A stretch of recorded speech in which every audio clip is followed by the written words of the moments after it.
அதிசய காரிய சித்தி தாயே ஓம் வாராகி நமோ நமக. அனைவருக்கும் வணக்கம். நான் உங்கள் தோழி கலை. இன்னைக்கு நம்ம சேனல்ல வளர்பிறை பஞ்சமி திதிக்கான பதிவை பற்றி தான் பார்க்க போறோம். பஞ்சமி திதி தொடங்குற நேரம் வெள்ளிக்கிழமை பகல் 1:12 இருந்து மறுநாள் சனிக்கிழமை மதியம் 12:04 வரை பஞ்சமி திதி இருக்கு. இந்த பஞ்சமியை லக்ஷ்மி பஞ்சமி அப்படின்னு சொல்லுவாங்க. சைத்திர மாதம் சுக்லபக்ஷ பஞ்சமி திதி நாள்ல தான் பார்க்கடலை கடையும் பொழுது அதிலிருந்து மகாலட்சுமி தோன்றினாங்க.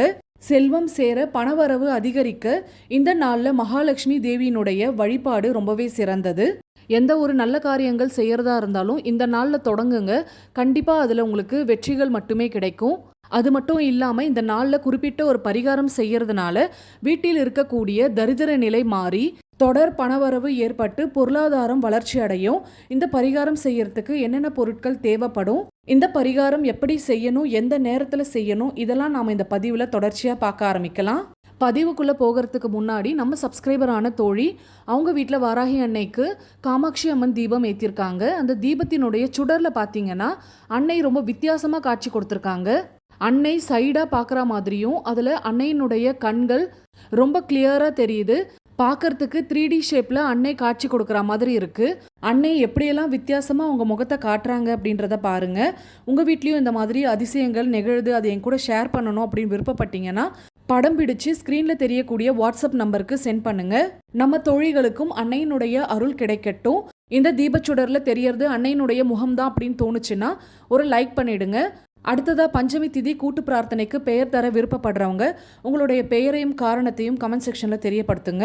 அப்படி இல்லைனா மெயில் ஐடி டிஸ்கிரிப்ஷன் பாக்ஸில் இருக்குது, நீங்கள் மெயிலாகவும் சென்ட் பண்ணலாம். சரி வாங்க இன்னைக்கான பதிவுக்குள்ளே போயிடலாம். அன்றைய நாள் லக்ஷ்மி பஞ்சமி அப்படின்றதுனால வெள்ளிக்கிழமை அன்று மகாலட்சுமிக்கு பிடித்தமான மல்லிகை மலரில் துளசியும் சேர்த்து கட்டி மகாலட்சுமிக்கு மாலையாக சாற்றி வழிபாடு செய்யுங்க. மகாலட்சுமியினுடைய 108 போற்றிகள் சொல்லி அர்ச்சனை செய்யுங்க. அது மட்டும் இல்லாமல் மகாலட்சுமியினுடைய அஷ்டகம், அஷ்டோத்திர சத நாமாவளி, கனகதாரா ஸ்தோத்திரம் இந்த பாடல்கள் எல்லாமே வீட்டில் ஒலிக்க செய்து மகாலட்சுமியை மனதார பிரார்த்தனை செய்யுங்க. அது மட்டும் இல்லாமல் அன்னைக்கு ரொம்பவே பிடித்தமான நெல்லிக்கனி தீபம், மருதாணி தீபம், இந்த தீபங்கள்லாம் சுக்கிரஹோரையில் ஏற்றி வழிபடுங்க. ஒரு சில மங்கள பொருட்களையும் அன்றைய நாள் வாங்குவது ரொம்பவே சிறப்பு. மகாலட்சுமிக்கு உகந்த கல்லுப்பை ஒரு பேக்கெட் வாங்கிக்கோங்க. அதை பூஜை அறையில் பூஜை செய்துட்டு அதுக்கப்புறம் சமையலுக்கு எடுத்து உபயோகப்படுத்திக்கோங்க. மஞ்சள், குங்குமம் போன்ற மங்களகரமான பொருட்களையும் வாங்கி பூஜையில் வைத்து பயன்படுத்துங்க. மகாலட்சுமியினுடைய படம் இல்லை அப்படின்னு சொல்லக்கூடியவங்க தாராளமாக வாராகி தேவியையே மகாலட்சுமியாக பாவித்து வழிபாடுகள் செய்யலாம்.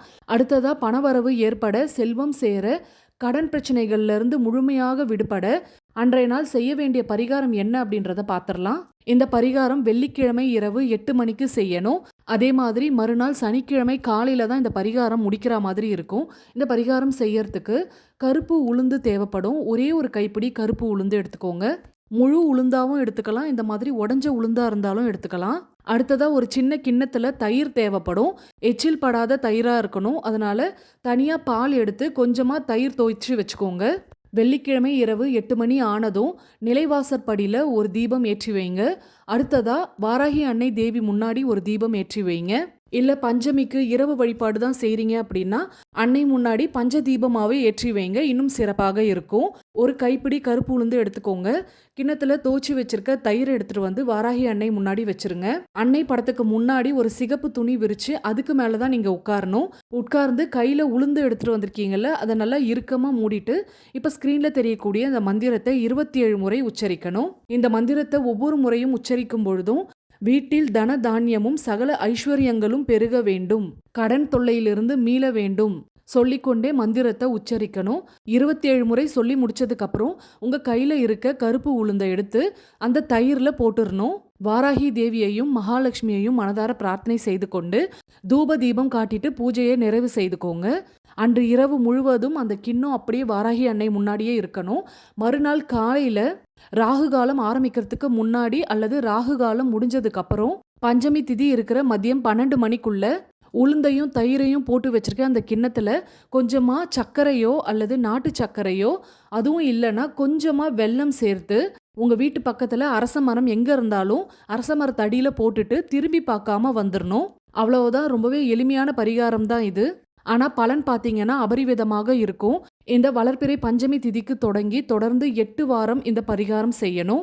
இதே போல ஒவ்வொரு வெள்ளிக்கிழமை இரவும் செய்துட்டு மறுநாள் சனிக்கிழமை அரச மரத்தடியில சேர்த்துறணும். இந்த 8 வாரத்திலயும் உங்களுடைய பொருளாதாரம் வளர்ச்சி அடையறத நீங்க கண்கூடா பார்ப்பீங்க. ஏதாவது ஒரு ரூபத்துல உங்களுக்கு பணவரவு ஏற்பட்டு கொண்டே இருக்கும்.